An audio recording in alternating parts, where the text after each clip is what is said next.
Aleluia. É engraçado, quem estava no começo do culto? A Júlia falou muita coisa do que nós vamos conversar nessa noite. Muita coisa, inclusive o texto que ela leu também está na palavra dessa noite. E quando ela já começou a ler o texto, sabe, eu disse, Senhor, verdadeiramente o Senhor é um Deus, né, que alinha tudo. A gente brinca muito, né, a cristocidência é muito bonito quando acontece. E desde quando a pastora me convidou, eu comecei a orar. E mais uma vez a palavra nasceu de mesas, de conversas com alguns amigos. Um deles está aqui, é o Eliezer. Foi uma conversa com ele e uma conversa com outro amigo em Cristo, irmão. Já falei muito sobre ele aqui, o Vitor. E nós temos muito costume, amados, de quando estamos passando ou enfrentando alguma adversidade, algum problema, nós chamamos muito dizendo que estamos passando por um deserto, né? E é justamente sobre isso que nós vamos falar nessa noite, sobre o deserto. Sabe, que nem Globo Repórter, né? O que é o deserto? Onde ele mora, o que é que ele faz? É sobre isso que nós vamos conversar nessa noite. O que significa o deserto em nossa vida? Sabe, nós precisamos entender o que o Senhor quer fazer conosco quando nós estamos passando por alguma adversidade. E nós iremos passar por alguns textos da Bíblia que irão nos revelar o que é o deserto para o povo de Deus. Primeira coisa que nós vamos precisar entender é que esse livro nos conta uma única história. É a história de Deus. Do começo ao fim está sendo comunicado sobre Deus. Quem é Deus, o que é que Ele faz, o que é que Ele é, o que é que Ele será, o que é que Ele continuará sendo. E a Bíblia começa em Gênesis dizendo que Ele criou todas as coisas. E como o Criador, Ele espera que a sua criação o adore. Ou pelo menos, se não for nada que tenha vida, que aquela coisa que foi criada dê a Ele algum tipo de glória. Podemos pensar aqui em qualquer artista que fez qualquer coisa, uma canção, pintou um quadro. O que é que ele espera daquele quadro? É que aquele quadro transforme as pessoas e as pessoas ao olharem, admirem quem pintou. É inevitável isso. E isso é o que o Senhor espera de mim e de você. Ele nos criou e Ele espera de nós o quê? Todo o nosso amor. Toda a nossa afeição, todo o nosso desejo. Ele espera que nós vivamos uma vida que glorifique o seu nome. E aí, observando as passagens que nós iremos ler, nós vamos ver que todas as vezes em que o Senhor levou o seu povo ou algum servo dele para o deserto, estava intimamente ligada às feições do povo. Eu quero que você abra a sua Bíblia em Números 14, a partir do versículo 1.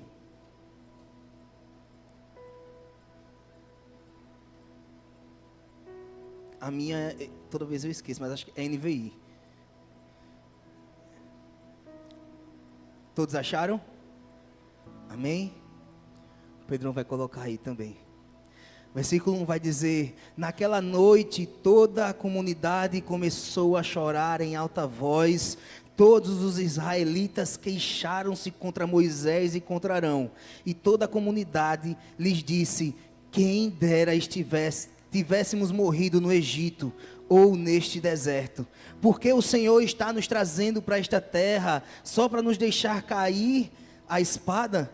Não seria, nossas mulheres e nossos filhos serão tomados como despojo de guerra. Não seria melhor voltar para o Egito? E disseram uns aos outros: escolheremos um chefe e voltaremos para o Egito.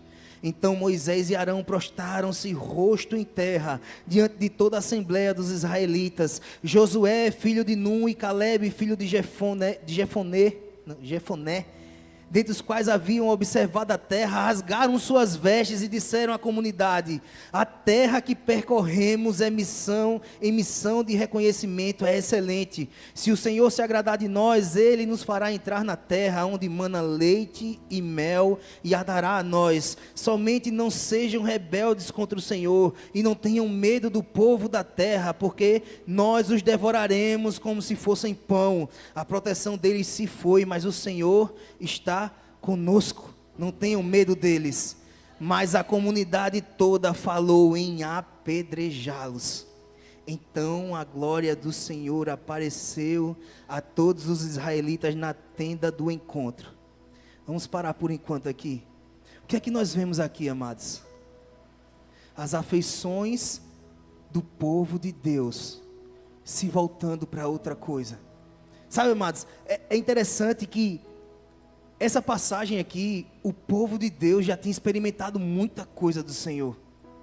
Primeiro de tudo, eles viram todas as pragas acontecerem no Egito. Eles viram o mar se abrir. Eles viram a água amarga ficar doce. Eles viram Moisés tocar na rocha e brotar água.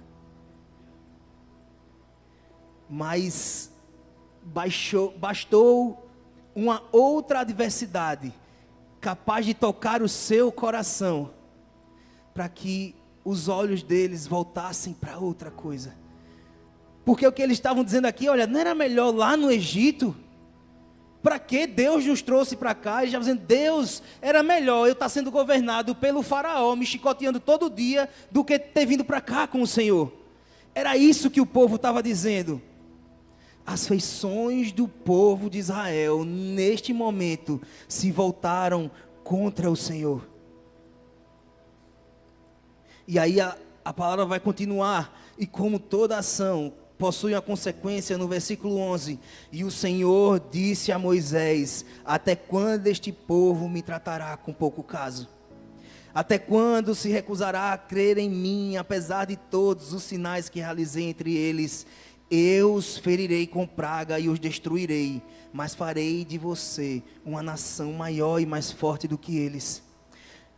E aí os versículos vão se passando, Moisés intercede em favor do povo, dizendo: o Senhor é fiel, o Senhor se compadece, o Senhor é amoroso. E aí o Senhor lá no versículo 11 vai dizer: eu os perdoei conforme você pediu. No entanto, juro pela glória do Senhor que enche toda a terra, que nenhum dos que viram a minha glória e os sinais miraculosos que realizei no Egito e no deserto, e me puseram à prova e me desobedeceram 10 vezes, nenhum deles chegará a ver a terra que prometi com juramento aos seus antepassados. Ninguém que me tratou com desprezo haverá. Pesado, né, amados? Porque, principalmente nessa passagem, o Senhor, Ele não levou o povo, pelo menos o povo que se rebelou, Ele não somente levou aquele povo para o deserto, mas Ele decretou: vocês irão morrer no deserto. Sabe? E aí talvez você possa estar se perguntando: certo, Ivan, mas o Senhor, Ele nos leva para o deserto para fazer com que nossas feições voltem a Ele, que nós voltemos a amar. E o que aconteceu com o povo aqui? E aí eu preciso dizer a você, esse povo, eu não sei se todos, mas eu vou falar especificamente de Moisés, foi alguém que teve suas feições retornadas ao Senhor. Sabe, quando nós vamos ler o livro de Hebreus, no capítulo 11, vai nos falar sobre os heróis da fé. Aqueles homens que são tidos como homens que possuíram uma fé diferente, que o Senhor fez grandes coisas através da fé que habitava neles. Mais especificamente lá no versículo 11, ele vai dizer: todos estes ainda viveram pela fé e morreram sem receber o que tinha sido prometido. Viram-as de longe e de longe as saudaram, reconhecendo que eram estrangeiros e peregrinos na terra. Antes desse versículo, o Senhor vai falar sobre Enoque, Abraão, E depois ele vai chegar em Moisés. Mas Moisés viveu isso aqui. Moisés foi alguém que caminhou peregrinando na terra. E a palavra diz que o Senhor leva Moisés até o alto monte. E de lá ele contempla a terra prometida. Sabe? Mas, assim como os heróis da fé, Moisés também morreu sabendo que não importava mais aonde o Senhor iria levar. Importava o que a Júlia falou no começo. Eu estou satisfeito com quem prometeu. As minhas afeições estão tão ligadas ao Senhor que não importa mais se Ele irá cumprir o que Ele prometeu, mas se eu tenho Ele, se as minhas afeições estão nele, está tudo bem eu não viver o que Ele prometeu. E é isso que o Senhor quer de nós, sabe? Quando você se encontrar em uma adversidade, mude o seu pensamento. A gente começa muito a pensar assim: Senhor, onde eu pequei? Senhor, o que é que eu estou fazendo de errado? Talvez, amado, é só seus olhos. Talvez é só o seu amor que está começando a mudar de destino. Talvez você esteja sendo um ótimo cumpridor da lei, mas talvez os seus objetivos e as razões de cumprir a lei não estejam ligados ao Senhor. Eu quero que você coloque aí, por favor, Pedrão, Ageu 1, foi o que a Júlia trouxe. A palavra do Senhor vai dizer assim: no primeiro dia do 6º mês do 2º ano do reinado de Dário, a palavra do Senhor veio por meio do profeta Ageu ao governador de Judá, Zorobabel, filho de Seatiel, e ao sumo sacerdote Josué, filho de Josadaque, dizendo: assim diz o Senhor dos exércitos, este povo afirma, ainda não chegou o tempo de reconstruir a casa do Senhor. Por isso a palavra do Senhor veio novamente por meio do profeta Ageu: acaso é tempo de vocês morarem em casas de fino acabamento, enquanto a minha casa está destruída? Agora sim, diz o Senhor dos exércitos, vejam aonde os seus caminhos os levaram. Vocês têm plantado muito e colhido pouco. Vocês comem, mas não se fartam. Bebem, mas não se satisfazem. Vestem-se, mas não se aquecem. Aquele que recebe salário, recebe-o para colocá-lo numa bolsa furada. Assim diz o Senhor, vejam aonde os seus caminhos os levaram. Subam um monte para trazer madeira, construam o templo para que eu me alegre e nele seja glorificado. Vocês esperavam muito, mas para a surpresa de vocês acabou sendo pouco. E o que vocês trouxeram para casa, eu dissipei com um sopro. E por que fiz isso? Por causa do meu templo, que ainda está destruído, enquanto cada um de vocês se ocupa com a sua própria casa. Por isso, por causa de vocês, o céu reteu o orvalho e a terra deixou de dar o seu fruto. Provoquei uma seca nos campos e nos montes, que atingiu o trigo, o vinho, o azeite, e tudo mais que a terra produz, e também os homens e o gado. O trabalho das mãos de vocês foi prejudicado. E aqui mais uma vez o Senhor está mostrando para nós que aquele povo começou a sofrer situações financeiras e econômicas, porque as afeições deles haviam se voltado para si mesmo. O Senhor começa a dizer para eles: olha, vejam onde o caminho de vocês os levaram. Sabe, vocês, beleza, construíram uma casa bacana para vocês, mas percebam, vocês comem e não se satisfazem. Vocês plantam e não colhem. Vocês se vestem, mas não se aquecem. Olhem o que vocês fizeram e percebam que as suas atitudes reteram o orvalho do céu. Eu castiguei a terra, e o Senhor quer nos ensinar mais uma vez, quando suas afeições mudam, não importa a força do seu braço, você certamente irá falhar. Aqui o Senhor estava mostrando para o povo de Deus que, olha, você pode ser esforçado, se você quiser você pode, mas se eu não for o centro de tudo, em vão é o seu trabalho. Mais uma vez eu vou lembrar, o Senhor nos criou para uma única coisa, glorificar o nome dEle. E se nós não cumprimos isso, a nossa vida vai desandar. vai desandar, porque nós, amados, saímos do tempo da escuridão. Você pode estar pensando, Ivan, mas eu vejo pessoas aí que estão nem aí para o Senhor, vivem a vida adoidada e são bem-sucedidas. Amados, eles ainda não estão no tempo. Talvez eles ainda não conhecem a verdade que eu e você conhecemos. E por sermos conhecedores da verdade, isso muda todo o quadro. A palavra do Senhor vai dizer que Ele não leva em tempo o tempo da ignorância. Ele não leva em consideração esse tempo.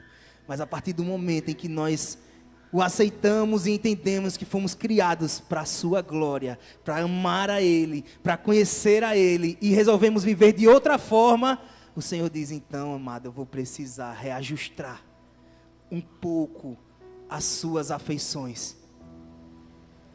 Nós temos outra situação na Bíblia, que também é muito explícito, como o Senhor, Ele também fez o povo de Deus passar por algo para mudar suas afeições.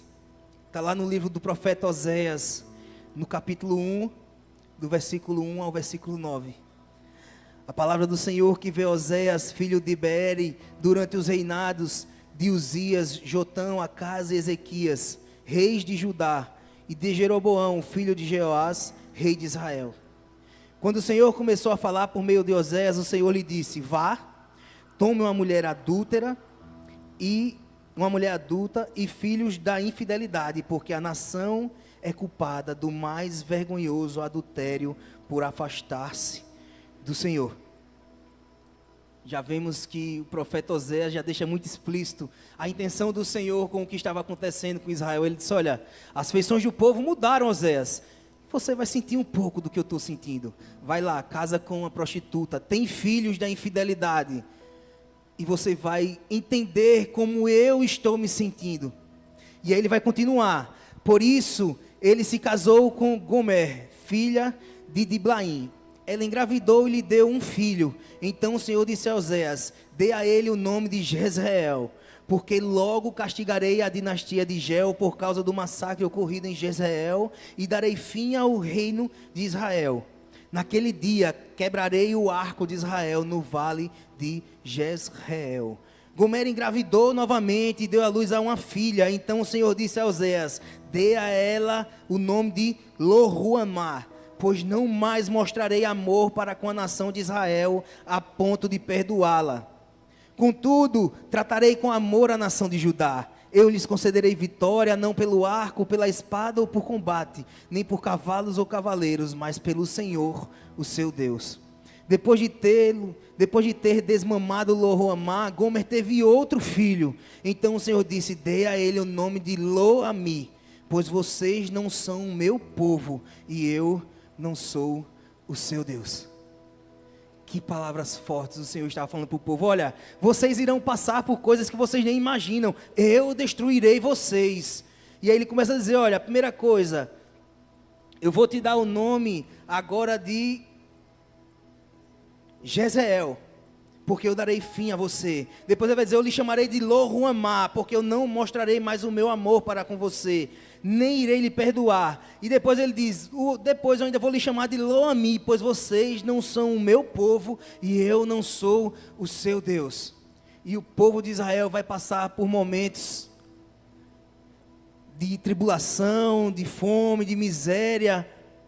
Por quê? Porque o Senhor queria mais uma vez moldar as afeições do seu povo. Sabe, amados, o Senhor, Ele no início disse assim, eu vou criar tudo e tudo irá apontar para mim. A natureza, os seres viventes irão declarar o meu nome. A criação canta o meu nome e me exalta. E o homem que tem consciência, ele vai ter o dever de glorificar o meu nome. O homem pecou. Sua afeição mudou naquele momento.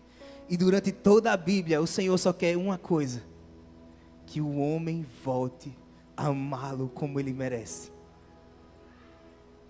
Sabe, amados, como é fácil se encontrar nesses textos, como o povo de Israel em Números 14.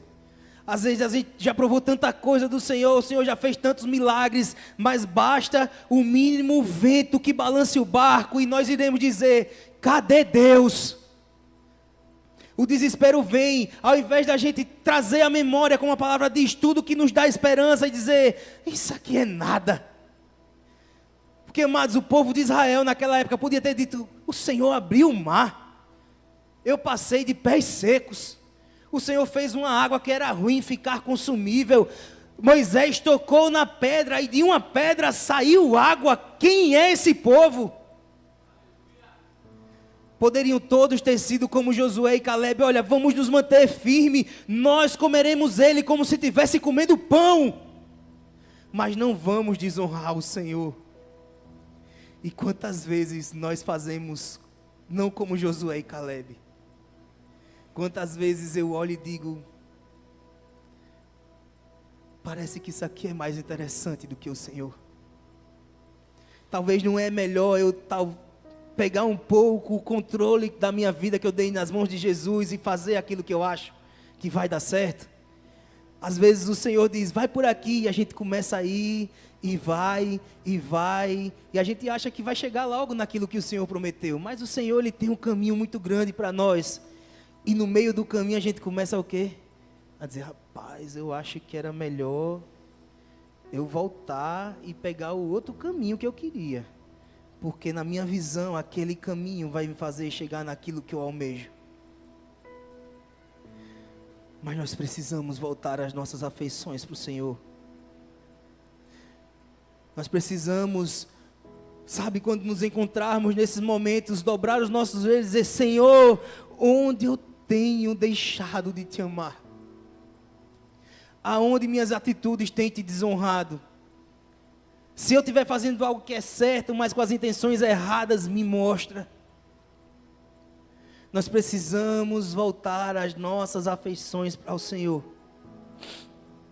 Sabe por quê, amados? Porque quando nós começamos a entender isso, e ao invés de procurar o pecado, começarmos a entender que o Senhor só quer que nós voltemos os nossos olhos para Ele. O Senhor só quer que nós voltemos a declarar, como a gente declara em algumas canções: eu quero me apaixonar outra vez, eu quero perder o sono de amor, eu quero queimar incendiado pelo amor do Senhor, declarar como o profeta Jeremias: como fogo em seus ossos, em meus ossos são as tuas palavras, Senhor.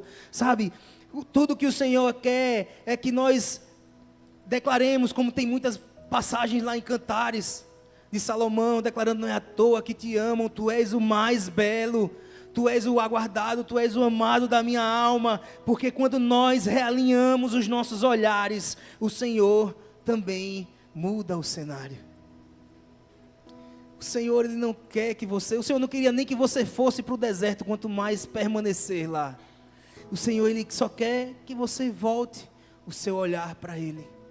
O Senhor sabe que se não forem as adversidades, se não forem a prensa que nos amassa, nós nunca voltaríamos o olhar para Ele.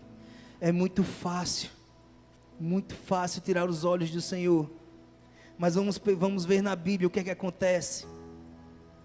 No capítulo 2 de Oséias, o Senhor, Ele vai voltar a falar com o profeta.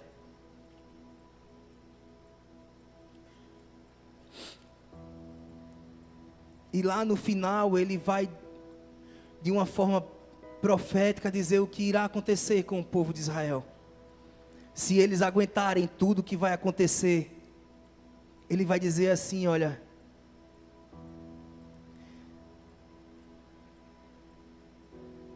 a partir do versículo 19: eu me casarei com você para sempre. Eu me casarei com você com justiça e retidão, com amor e compaixão. Eu me casarei com você com fidelidade. Você reconhecerá o Senhor. Naquele dia eu responderei, declara o Senhor. Responderei aos céus e eles responderão à terra. E a terra responderá ao cereal, ao vinho e ao azeite. E eles responderão a Jezreel. Eu plantarei para mim mesmo na terra, tratarei com amor naquele dia, aquela que chamei não amada, direi àquele chamado não meu povo, você é o meu povo. E ele dirá, tu és o meu Deus. O Senhor está dizendo, olha Israel, você vai sofrer, porque amados, antes disso o Senhor está dizendo, vai massacrar. Ele vai dizer, eu castigarei pelos dias em que queimou incenso aos Balaíns, eu vou atraí-la, vou levar para o deserto, falarei com carinho, mas ali devorarei a ela e as suas vinhas. E ele começa a dizer tudo que o povo irá sofrer, mas ele vai dizer, no final ele vai dizer, quando você passar por tudo isso, quando você entender que você precisa me amar de todo o coração, eu me casarei com você. Eu serei o seu esposo, você falará e eu te responderei, eu cuidarei da terra, plantarei e tratarei com carinho, e naquele dia que eu disse, você não é o meu povo, agora eu te chamarei novamente de meu povo. Nós precisamos voltar os nossos olhos para o Senhor.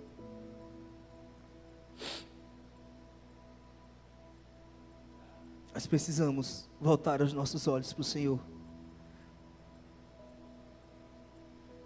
Quando a gente volta lá também em Ageu, o Senhor disse, olha, vocês estão sofrendo, plantam e nada dá certo. Mas olha o que ele vai falar em Ageu 2, a partir do versículo 15. Agora prestem atenção, de hoje em diante reconsiderem, pensem, como eram as coisas antes que se colocasse pedra sobre pedra no templo do Senhor? Quando alguém chegava a um monte de trigo procurando 20 medidas, havia apenas 10. Quando alguém ia no depósito de vinho para tirar 50 medidas, só encontrava 20. Eu destruí todo o trabalho da mão de vocês com mofo, ferrugem e granizo, mas vocês não se voltaram para mim. A partir de hoje, dia 24 do 9º mês, atentem para o dia em que os fundamentos do templo do Senhor foram lançados e reconsiderem. Ainda há alguma semente no celeiro? Até hoje, a videira, a figueira, a romeira e a oliveira não têm dado fruto, mas de hoje em diante, abençoarei vocês. O Senhor estava dizendo, olha, pensem um pouquinho, como eu disse lá no capítulo 1, através de Ageu, onde é que o caminho das afeições de vocês, por vocês mesmos os levaram? Vocês têm uma casa tranquila, mas vocês trabalham e não flui. Vocês até colhem, mas colhem menos do que deveria. Vocês comem, talvez até bem, mas não sentem saciedade. Aí o Senhor vai dizer em Ageu 2, olha, a casa do Senhor ficou pronta. Comecem a pensar, como é que vocês estavam vivendo? E ele começa a dizer de novo, vocês iam procurar, onde era para ter 50 tem 20, onde era para ter 20 tem 10. Mas deixa eu dizer uma coisa, tem semente ainda lá no celeiro? Plante. A partir de hoje, eu os abençoarei. O Senhor não estava ali dizendo, sabe amados, olha, a partir de hoje vocês vão ser vitoriosos. Não, o Senhor só prometeu uma coisa, eu vos abençoarei. E isso basta para nós. Se nós temos a Ele, nós temos tudo. E é por isso, amados, que eu, pensando em que nome dá para essa palavra, o deserto molda nossas afeições e atrai o favor do Senhor. Porque é isso, quando nós estamos ligados a Ele, o Senhor não irá descuidar de nós. Se nós estamos, sabe, Deus, Ele não está preocupado com o nosso sucesso. Deus não está preocupado se nós vamos ser ricos. Não está preocupado se nós vamos ter o carro do ano, se nós vamos ter boas roupas. Ele está preocupado com as nossas afeições. E deixa eu te dizer, se Ele começa a te fazer prosperar, é porque Ele quer que as pessoas olhem para você e digam, eu quero o Deus dele. Você não tem fórmula de sucesso para ninguém. Sabe, se o Senhor tem te feito prosperar, entenda, não é na força do seu braço, é o Senhor quem tem feito tudo, porque Ele não se importa em te abençoar para você ser mais rico, Ele não se importa em te dar um carro melhor para te dar mais conforto, não, Ele quer te dar um carro para que o nome dEle seja glorificado, para que um dia você chegue aqui e tenha um irmãozinho que não tem como ir para casa, foi para isso que Ele te deu um carro. para que o seu carro seja um instrumento. Ele olha, igreja amada, o Senhor diz nessa noite, seja um instrumento, eu quero glorificar o meu nome através de você, eu quero te fazer próspero, não porque você é bom, ou porque eu quero, você lhe amo demais, não, porque eu me importo é com a minha glória. É por isso que ele diz que nós seremos o povo eleito, nós comeríamos do melhor dessa terra, é para que as pessoas olhem para nós e desejem quem nós temos, que é Ele. É Ele, é Ele. Se você tem vivido bem, é Ele. Se o Senhor tem te dado uma casa, é Ele. É Ele, amados. Sabe, o Senhor quer que nós passemos a desejar, sabe, somente a Ele. Senhor, não importa mais como eu vou viver, mas que eu viva te amando. Talvez, Senhor, o Senhor me prometeu que esse ano seria o ano que tudo daria certo, mas se tudo der errado e eu ainda tiver você, está tudo bem. O Senhor, Ele não precisa, mas é direito dEle como Criador que nós o adoremos em todos os momentos. Sabe, nós precisamos glorificar o seu nome. Quando nós olhamos para Jesus, Ele vai dizer que o meu alimento é fazer a vontade do meu Pai. A palavra de Deus vai dizer que Deus amou o mundo, que deu o seu Filho, mas Jesus veio, amados, só para glorificar o nome de Deus. Por mais que as atitudes de Jesus demonstrem amor, compaixão, mas a todo momento o que Ele estava fazendo era somente uma coisa, a vontade do Pai. Jesus veio para cumprir aquilo que Adão e Eva era para ter cumprido até hoje, glorificar o nome de Deus. Todas as atitudes de Jesus apontavam para um Deus que é amor, misericórdia, que é compaixão, que é multiplicação de coisas, que é um Deus de milagres e maravilhas. Jesus viveu para dar a glória ao seu Pai, e nós nos chamamos cristãos, imitadores de Cristo. Nós precisamos glorificar ao Pai. Nós precisamos ressignificar todo o nosso amor, sabe? Nós precisamos pedir ao Senhor, Senhor, me dá sensibilidade, que quando eu começar, Senhor, a perder as afeições, me constrange. Nós precisamos fazer essas orações perigosas, Senhor, não sei o que o Senhor vai fazer, mas se eu ver que eu estou descambando aqui para outro caminho, me traz de volta, me puxa pelo anzol, de qualquer forma. Sabe, a palavra diz que o Senhor nos atrai com cordas de amor, mas se for preciso, me traga com cajado. Pode me dar uma lapada, me traga, mas não me deixe fora da sua presença. Porque é a presença dEle que nos garante tudo. Eu disse na outra palavra, o Senhor, Ele tem delícias perpétuas para nós. Mas existiam condições para que gozemos disso. Nós precisamos também dar a Ele, a nossa direita, o lugar de honra que Ele merece. Sabe, amados, existem duas canções que eu tenho ouvido esses dias, e ontem, enquanto eu estava meditando na palavra de hoje, eu ouvi muito. Eu fui dormir, acho que eram umas 3 da manhã, e ouvindo essas canções da Tamires Garcia. Depois vocês escutem em casa, de um jeito ou de outro, e a outra é Ouvidos para Te Ouvir. Sabe, são duas canções que apontam muito para, assim, eu preciso, Senhor, ter o meu coração alinhado com você. As canções, ela vai dizer assim, nessa de um jeito ou de outro: será que o teu amor, Senhor, pode ser assim tão violento, que não me poupará da dor até me ter por inteiro? Será que o teu espírito pode ser assim tão ciumento, que marcará o encontro nos extremos do meu sofrimento? E aí ela vai dizer: tu terás o meu coração de um jeito ou de outro, e nada irá me separar de ti. Na armadilha da euforia serei teu, na armadilha da agonia serei teu. Me estarrece a maneira que deseja teus amados, e se é assim que tratas teus amigos, não me impressiona que tenham tão poucos. Custe o que custar, venha o que vier, eu quero te conhecer. Sabe, amados, o Senhor, Ele nos terá. Nós seremos dele, e é como essa palavra diz, sabe? Talvez o Senhor nos pegue na armadilha da euforia, naquele momento em que nós estamos mais felizes e a gente começa a prometer coisas ao Senhor. Senhor, a partir de agora eu vou queimar por você, eu vou ler a palavra todos os dias, eu terei uma vida de oração.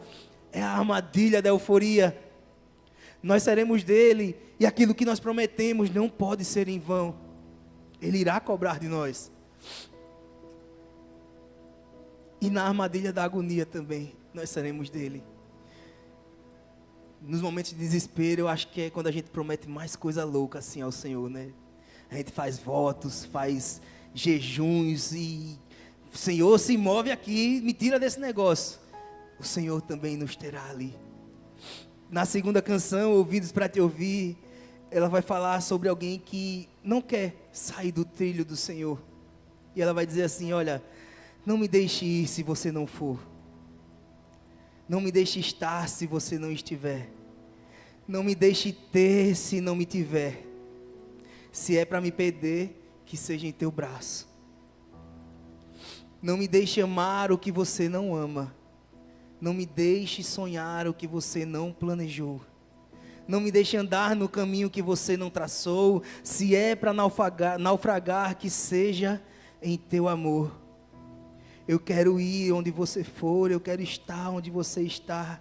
Eu quero ser como você é, eu quero amar como você ama.